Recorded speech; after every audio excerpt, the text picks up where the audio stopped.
आज हमारे साथ एक ख़ास मेहमान हैं इस ख़ास मुलाकात में, इस ख़ास बातचीत में, और उन राजनेता के बारे में जो अभी लेटेस्ट अपडेट है, जो ताज़ा तरीन अपडेट है, वो ये है कि देश के एक लीडिंग मीडिया हाउस ने उन्हें देश की 100 ताकतवर शख्सियतों में शुमार किया है और वो उस रेटिंग लिस्ट में 54वें नंबर पर हैं। और उन्होंने जिन ताकतवर लोगों को पीछे छोड़ा है इस रैंकिंग में, उनमें अमिताभ बच्चन भी हैं, उनमें नामचीन उद्योगपति रतन टाटा भी हैं और योग गुरु बाबा रामदेव भी हैं।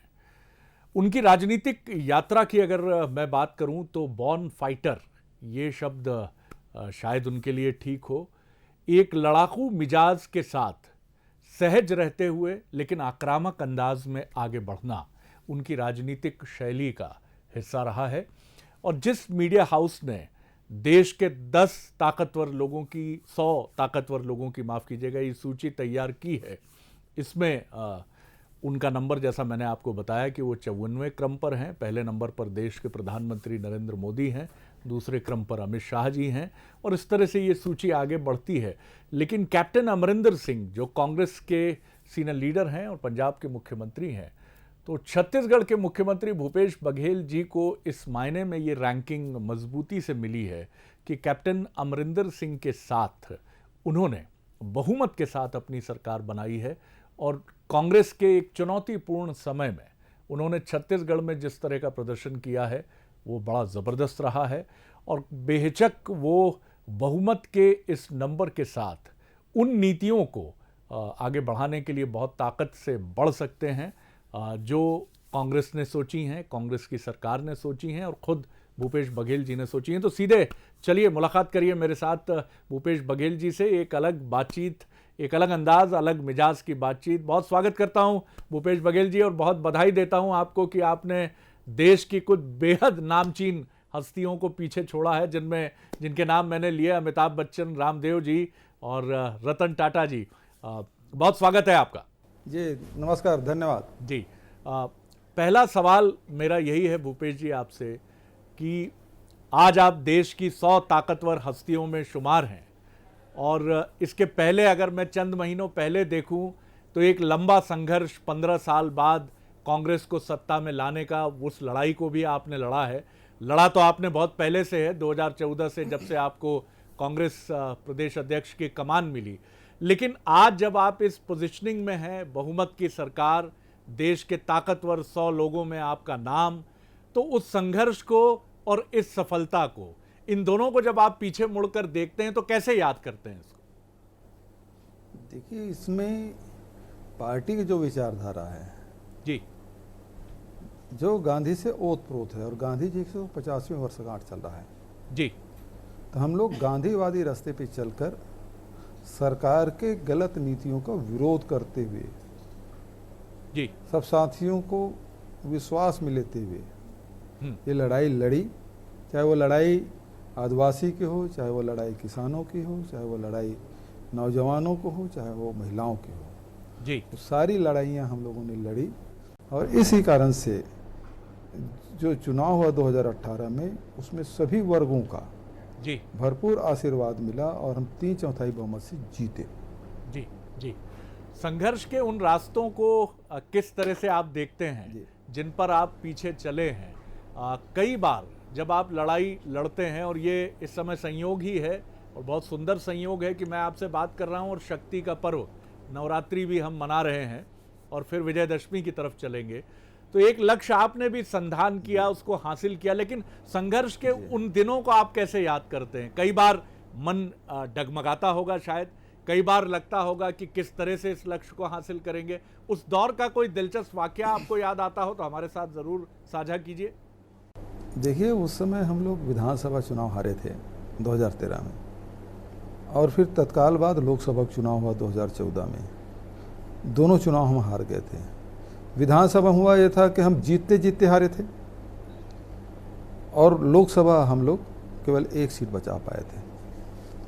सामने हमारे नगरीय निकाय चुनाव था। हमारे यहाँ उस समय बिलासपुर में नसबंदी कांड हुआ जिसमें 13 महिलाओं की मौत हो गई थी। और उस समय राहुल जी हमारे राष्ट्रीय अध्यक्ष जी आए थे, उस समय तो उपाध्यक्ष थे, वो आए थे और उन्होंने मुझे कहा कि तुमको यहाँ से पद यात्रा करना है, इनके हक में लड़ाई लड़ना है। तो बिलासपुर से लेकर रायपुर तक हम लोगों ने 6 दिन की पद यात्रा की। पहल सब साथी लोग हिचकते थे, चलें कैसे चलें, फिर कई लोग जोश में थे हम चल लेंगे, लेकिन चलें तो पता चला पहले दिन ही पैर में फफोले आ गए। दूसरे दिन देखें तो वो बिस्तर से उठने की स्थिति में नहीं है। तो कई लोग, फिर भी जोश तो था और सब चलते थे, लेकिन सब चलने के जो स्टाइल है वो बदल गया था। तो लड़के लोग गाना भी गाते, तौबा ये मतवाली चाल, क्योंकि जो पहले स्वाभाविक चाल था वो उसकी रही नहीं अब फफोले के कारण से। तो जो तकलीफ में भी जो खुशी है,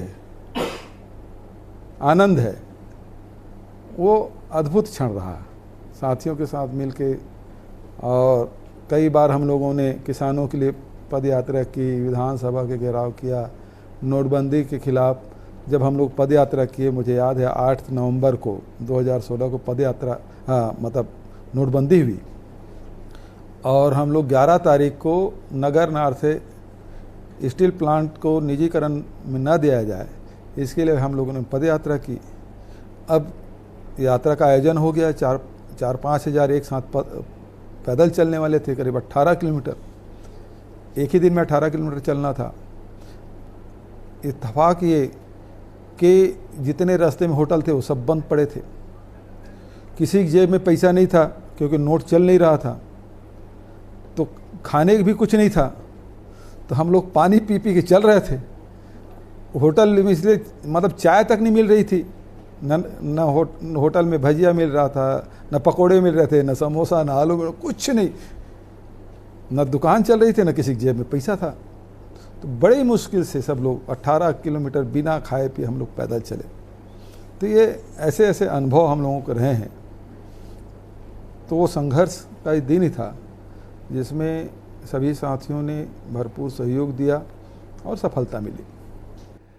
निश्चित तौर पर भूपेश जी, एक लंबा संघर्ष का रास्ता आपने तय किया है, लेकिन महत्वपूर्ण बात यही रही है कि इस पूरे संघर्ष में आपने और आपके साथ जो और प्रमुख नेता और कार्यकर्ता रहे, उन्होंने संघर्ष का मादा नहीं छोड़ा और शायद उनके चेहरे से मुस्कुराहट गई भी नहीं। ये भी मैं जब सत्ता में आप आए तो आपकी एक बड़ी महत्वाकांक्षी योजना जिसकी बड़ी चर्चा भी है, न सिर्फ छत्तीसगढ़ में बल्कि मैं कहूँगा कि उसकी चर्चा देश में है। और ख़ुद ये भी हमें पता चला है कि प्रधानमंत्री से जब आप मिले नरेंद्र मोदी जी से, तो आपकी उस योजना में उन्होंने भी बड़ी दिलचस्पी ली। तो ये जो आपकी योजना है नरवा गरवा गुरवा बारी, यानी कि इसमें पशुधन भी शामिल है, गांव की जो जल संरचनाएं हैं वो भी शामिल हैं, और गोबर, और इसी के साथ जो गांव में घरों से लगी हुई कृषि भूमि है, इसको लेकर एक विकास की संकल्पना को लेकर आप आगे बढ़ रहे हैं। मैं चाहूँगा थोड़ा सा कहाँ से ये बात मन में आई थी? क्या जब से आपने अपना सियासी सफ़र शुरू किया था तब से आप इस नरवा गुरवा बारी, ये जो आपकी योजना है, इसको लेकर आप सोचते रहें? थोड़ा सा इस पर हम ज़रूर आपसे जानना चाहेंगे। देखिए, ये हम लोगों के स्वाभाविक चिंतन में ये सब बातें हैं, क्योंकि मैं गांव का रहने वाला हूँ। खेती किसानी हम अपने हाथ से ही करते रहे हैं, कृषक परिवार से हैं, तो गांव के वहीं पढ़ाई लिखाई हुई और कॉलेज से निकलने के बाद फिर से गांव में चले गए थे जी। तो हम लोगों को मौलिक चिंतन में गांव रहा है। गांव में फिर खेती है तो खेती के लिए पानी भी है, पेयजल की समस्या है, निस्तार की समस्या है, सिंचाई की समस्या है। इन पे हम लोग लगातार सोचते रहे हैं जी। पहली बात नरवा की करूं मैं जी। आज पूरे देश नहीं दुनिया में आज ग्लोबल वार्मिंग की बात हो रही है। बिल्कुल जी। कि हमारे टेम्परेचर बढ़ते जा रहे हैं, मौसम चक्र परिवर्तन हो रहा है और इसके कारण से उत्पादन में भी प्रभावित हो रहा है जी, और जीवन में भी इसका प्रभाव पड़ रहा है। ये एक चिंतनीय विषय है। यदि आप जल को संग्रहित करके रखे हैं, जी लेकिन इस पानी के कारण से अभी एक पानी यदि कम गिर जाए तो फिर खेत सूखा पड़ जाता है। जी हमारे यहाँ वैसे भी 30% 31% सिंचाई है। और फिर दूसरी तरफ आप देखें, हम लोग लगातार जो सतही जल का तो उपयोग करते ही हैं, भूमिगत जल का उपयोग भी पेयजल के लिए भी कर रहे हैं, निस्तार के लिए कर रहे हैं, सिंचाई के लिए कर रहे हैं और उद्योग के लिए कर रहे हैं। जी तो जमीन के अंदर की जो पानी है लगातार उलीचने का काम हम कर रहे हैं। तो वहाँ जो जमीन एक तो, और उसके कारण से क्या है कि जो 12 महीने जो नदी नाले बहते थे वो अब वो धार टूट गई है, सूख गई है। जी तो यदि उसको हम पुनर्जीवित करें, पानी का पुनर्भरण करें, तो हमारी स्थिति वापस लौट सकती है। पशुओं के लिए जो हमारी छत्तीसगढ़ में परंपरा है गौठान की, दहियान की, यदि उसे पुनर्जीवित करें, गौठान में घेरा कर दें, वहाँ पेयजल की व्यवस्था कर दें, वहाँ चारा की व्यवस्था कर दें, उसे शेड की छाया की व्यवस्था कर दें, जी तो मवेशी को हम अपने फसलों को बचा सकते हैं। जो रोड एक्सीडेंट हो रहा है उससे बचा जा सकता है। जी लेकिन इससे कारण से जो हमको फायदा होगा वो ये होगा कि गोबर इकट्ठा होगा। जी जब गोबर इकट्ठा होगा तो उसे फिर कंपोस्ट खाद और वर्मी खाद में हमको 40 से 45 दिन में कन्वर्ट कर सकते हैं। जी आज वर्मी खाद है वो 7 रुपया से लेकर 10 रुपये तक बिक रहा है। तो उससे गोबर से पैसा कमाने का काम इस समिति की, गौठान समिति के द्वारा होगा। जी रोजगार मिलेगा। बहुत एक सुंदर संकल्पना है और निश्चित तौर पर इस दिशा में आगे बढ़कर एक स्वदेशी मॉडल हम तैयार कर सकते हैं और आपको इसके लिए शुभकामनाएं तो हैं ही। प्रधानमंत्री नरेंद्र मोदी, एक अंग्रेजी में कहते हैं भूपेश जी, अपोजिट अट्रैक्ट्स। कई बार जब आप अलग अलग विचारधाराओं से होते हैं तो एक बड़ा आकर्षण भी होता है। क्या प्रधानमंत्री जी के साथ आपका कुछ इसी तरह का रिश्ता है? हम सुनते हैं कि बहुत गौर से वो आपको सुनते हैं, आपके जन्मदिन पर उनका संदेश भी आता है।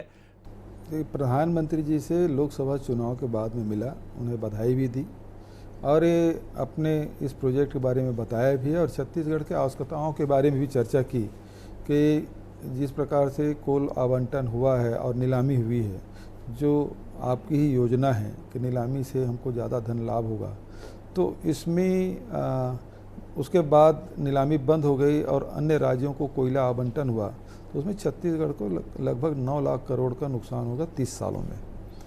तो हमने कहा कि हमारी रॉयल्टी बढ़ाई जाए, उसकी भरपाई कैसे हो, ये निवेदन किया। बहुत गौर से मेरी बात उन्होंने सुनी और जब मेरी माँ का देहांत हुआ तब भी उनका कई लोग तो एक शब्द में या एक लाइन में शोक व्यक्त कर देते, लेकिन प्रधानमंत्री जी ने पूरे 1 पेज शोक पत्र उन्होंने भेजा था। और निश्चित रूप से ऐसे समय में किसी की सांत्वना मिलती है, सहानुभूतिपूर्वक 2 शब्द मिलते तो अच्छा ही लगता है, दुख कम होता है। जी, समग्र रूप से छत्तीसगढ़ के विकास के लिए आपकी क्या संकल्पना आगे है? कुछ बड़े निर्णय, बड़े फैसले जो आप हमारे साथ साझा करना चाहें? हमारे अलग अलग सेक्टर में अलग अलग चुनौतियां हैं और इसके लिए हम लोगों ने अलग अलग कार्यक्रम बनाए हैं। जैसे 44% हमारे यहाँ जंगल है जी। फॉरेस्ट राइट एक्ट के तहत पट्टा उनको देना था, पिछली सरकार ने उसे रोक दिया था, निरस्त कर दिया उसे। उन पट्टों को फिर से हम लोगों ने पुनः परीक्षण किया और पट्टा देने का काम शुरू किया जी। सामुदायिक दावे भी उनको दिए। 4000 प्रति मानक बोरा की दर से तेंदुपत्ता खरीदा, क्योंकि यदि वहाँ आदिवासियों को लघु वनोपज के यदि समर्थन मूल्य में खरीदी करें, तेंदुपत्ता को सही कीमत मिले तो उनकी अर्थव्यवस्था में सुधार होगा और छत्तीसगढ़ सरकार ने एक काम किया। दूसरे तरफ किसानों के अर्थव्यवस्था सुधारने के लिए हमने किया कि उसके ऋण माफ़ी के साथ साथ 25 रुपये क्विंटल में धान खरीदा जी। तो उसका फ़ायदा ये हुआ कि किसानों के खातों में पैसे गए। लगभग हमारे छत्तीसगढ़ में 10,000 करोड़ के ऋण माफ़ी, 20,000 करोड़ के धान खरीदी और फिर जो गरीब वर्ग हैं उसको फिर प्रति परिवार 35 किलो चावल जी हमने देने का फैसला किया।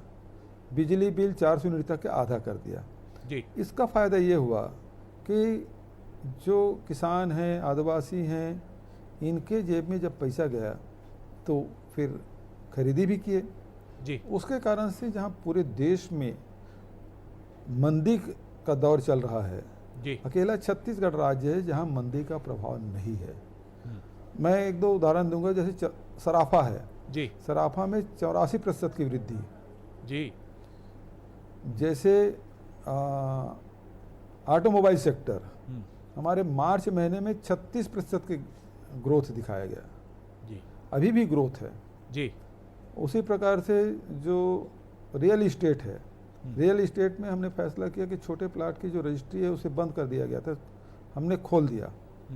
तो उसका फ़ायदा ये हुआ कि रजिस्ट्री बहुत तेज़ी से हुई और पिछले वर्ष इसी तिमाही में केवल 92 करोड़ की रजिस्ट्री हुई थी, इस तिमाही में 152 करोड़ की रजिस्ट्री हुई।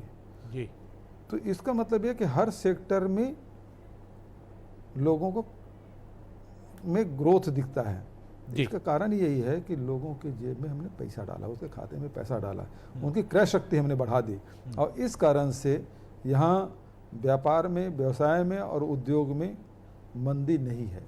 जी जी, ये निश्चित तौर पर इसकी चर्चा भी है भूपेश जी, ये जो बात आप हमसे साझा कर रहे हैं, और इसको एक ऐसे राज्य को जो मंदी से निपटने में अपने इंडिजिनस प्रयासों से आगे बढ़ रहा है, इस पर काफ़ी चर्चा हुई है और इसके लिए भी आपको शुभकामनाएं हैं।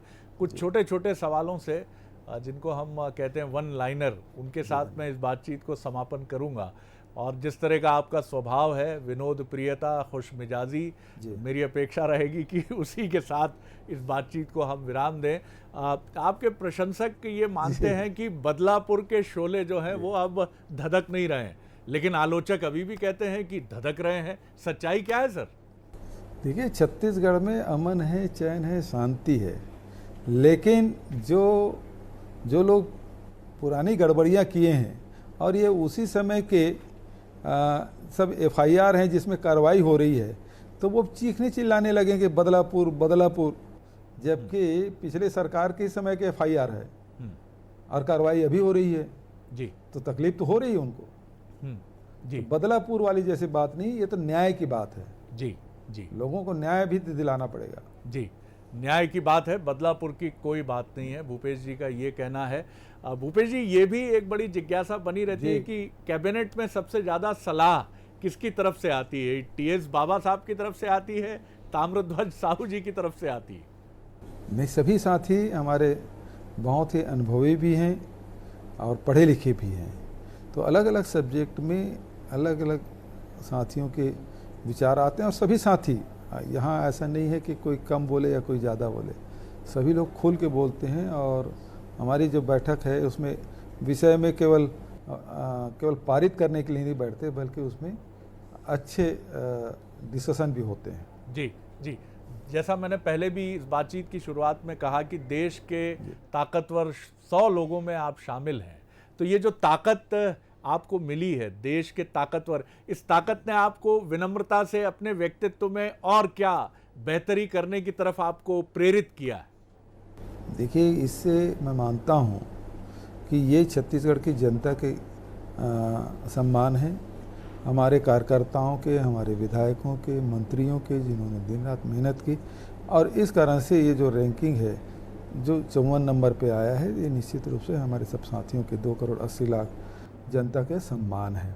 और इससे प्रेरणा जरूर मिलती है कि हम और अच्छा काम करें, मेहनत करें, ताकि लोगों के जीवन में परिवर्तन आए।